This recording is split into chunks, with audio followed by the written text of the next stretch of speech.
आजकल व्यक्तियों को पैन कार्ड, आधार कार्ड और केवल एक सेल्फी के बेस पर ही ईज़िली लोन मिल जाता है। कुछ ऐसी एप्लीकेशंस हैं प्ले स्टोर जो कि पूरे तरीके से आरबीआई से ऑथराइज़ हैं। अभी रिसेंटली मेरे एक सब्सक्राइबर ने मुझे ईमेल किया और बताया, सर मैंने नवी लोन एप्लीकेशन से 21,250 रुपये का लोन लिया था और मैं उसकी कंटिन्यू पेमेंट कर रहा था, लेकिन एक ऐसी परिस्थिति बन गई मेरे साथ में, मैं पैसा नहीं दे पाया। जब मैं पैसा नहीं दे पाया, उसके बाद में लगातार मेरे पास में कॉल्स आ रही हैं रिकवरी एजेंट्स की, और अब तो क्या हो गया है, मेरे कॉन्टैक्ट लिस्ट में कॉल करके कहा जा रहा है ये व्यक्ति 420 कर चुका है, ये व्यक्ति हमारा पैसा लेकर के भाग चुका है। आपको ये व्यक्ति कहीं भी मिलता है, इस व्यक्ति को हमें पूरे तरीके से सौंपें, इस व्यक्तियों को अब हम नहीं छोड़ने वाले, ये व्यक्ति पूरे तरीके से हमारे साथ में 420 कर चुका है। व्यक्ति बहुत ज़्यादा, जब इस प्रकार के इशू क्रिएट होते हैं, व्यक्ति बहुत ज़्यादा परेशान हो जाता है, उसे कुछ भी समझ में नहीं आता कि उसको एग्जैक्टली करना क्या चाहिए।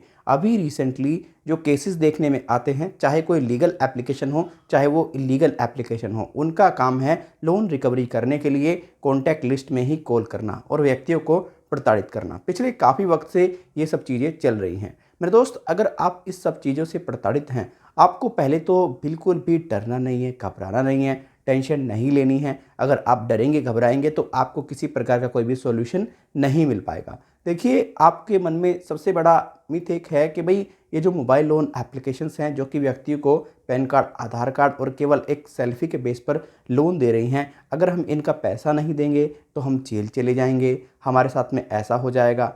देखिए, डेफिनेटली अगर कोई व्यक्ति किसी बैंक या एनबीएफसी का जानबूझ करके पेमेंट नहीं करता है, उसके पास में पैसा है लेकिन उसकी मंशा बिल्कुल भी पेमेंट करने की नहीं है, तो उसके ऊपर लीगल एक्शंस हो जाते हैं। लेकिन अगर किसी व्यक्ति के पास में पूरे तरीके से पैसा है ही नहीं, बहुत ज़्यादा मजबूर है, कोई इनकम का कोई सोर्स ही नहीं है, बिल्कुल इनकम का सोर्स पूरे तरीके से बंद हो गया है, तो उस व्यक्ति के साथ में किसी प्रकार का कोई भी इशू क्रिएट नहीं होता है। मैंने कई ऐसे केसेस भी देखे हैं जिसमें कि बैंक और एनबीएफसी को ही कोर्ट के द्वारा लताड़ लगाई गई है कि भाई आप इस प्रकार से व्यक्ति की फाइनेंशियल कंडीशन नहीं देखते और पैन कार्ड, आधार कार्ड और केवल एक केवाईसी के स्टेटस पर ही लोन दे देते हैं, तो ये पूरे तरीके से ठीक नहीं है। बैंक और एनबीएफसी को आपको लोन देने से पहले इन चीज़ों का पूरे तरीके से ध्यान रखना होगा कि भाई ये फाइनेंशियली स्ट्रॉन्ग है बंदा या नहीं है। ऐसे बहुत से केसेस आए हैं जिसमें कि व्यक्तियों को ईजिली बैंकों ने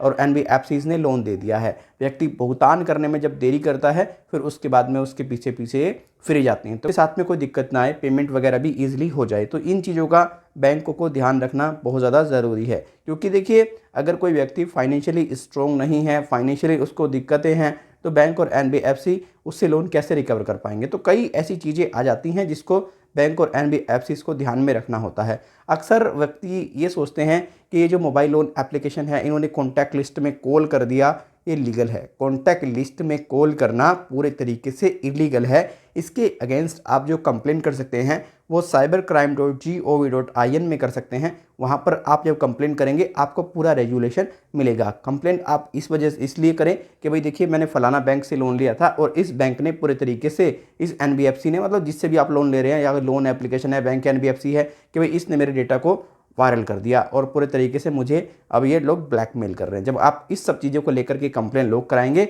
100% आपको रिजल्ट मिलेगा। ऐसी कई केसेस देखे गए हैं जिसमें कि पूरे तरीके से एक्शंस हुआ है। अभी रिसेंटली मेरे एक सब्सक्राइबर हैं अमित कुमार यादव, उन्होंने मुझे ईमेल करके बताया था कि सर मैंने एक एनबीएफसी के माध्यम से लोन लिया था और मेरे डेटा को पूरे तरीके से इन्होंने सार्वजनिक किया था, और जब मेरे डेटा को इन्होंने सार्वजनिक किया तो मैंने इनकी जो कंप्लेन है वो पूरे तरीके से साइबर क्राइम में की, और साइबर क्राइम ने उस कंपनी के ऊपर एक्शन लिया और उस कंपनी को पूरे तरीके से लताड़ लगाई कि भाई तुम इस प्रकार से व्यक्ति का डेटा कैसे शेयर कर रहे हो कहीं भी। तो उसके बाद में पुलिस ने उनको बुलाया और सारी चीज़ें पूछी गई कि आखिर ये क्या मामला है।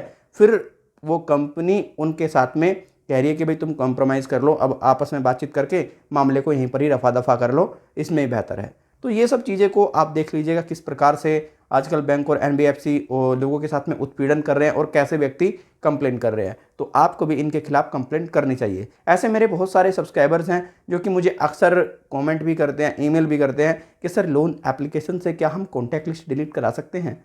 तो देखिए ऐसा तो कोई फ़िलहाल में मेरे पास में ऑप्शन नहीं है। और हाँ, अगर कोई व्यक्ति आपसे इस प्रकार की बातें करता है कि हम कॉन्टैक्ट लिस्ट डिलीट करा देंगे, हमें आप इतना पैसा दीजिए, आप हमें इतना रुपया दीजिए, वो व्यक्ति पूरे तरीके से फ़र्ज़ी है, फ्रॉड है, फ़ेक है। आप ऐसे किसी व्यक्ति के झांसे में ना पड़ें। अगर आप ऐसे किसी व्यक्ति के झांसे में पड़ेंगे तो आपको काफ़ी दिक्कत परेशानी आ सकती हैं। तो आशा करता हूँ ये वीडियो आपके लिए काफ़ी हेल्पफुल रहेगी। अगर ये वीडियो आपके लिए हेल्पफुल रही है, आप इस वीडियो को लाइक करके जा सकते हैं। हेल्पफुल नहीं रही है वीडियो को आप डिसलाइक कर सकते हैं। किसी प्रकार का कोई सुझाव देना चाहते हैं, कमेंट के ज़रिए, ईमेल के ज़रिए दे सकते हैं। आपके सुझाव हमारे लिए बहुत ही ज़्यादा बहुमूल्य हैं। बाकी आप हमारे सभी सोशल मीडिया अकाउंट पर हमें फॉलो कीजिएगा। हमने सभी सोशल मीडिया अकाउंट के लिंक वीडियो के डिस्क्रिप्शन बॉक्स में आपको दे दिए हैं। हमारा एक टेलीग्राम पर भी चैनल है, इसका लिंक वीडियो के डिस्क्रिप्शन बॉक्स में तो है ही है, साथ ही साथ वीडियो के पिन कमेंट सेक्शन में भी आपको मिल जाएगा। अपना ख्याल रखें, अपने परिवार का ख्याल रखें। फिर मिलेंगे किसी और वीडियो में।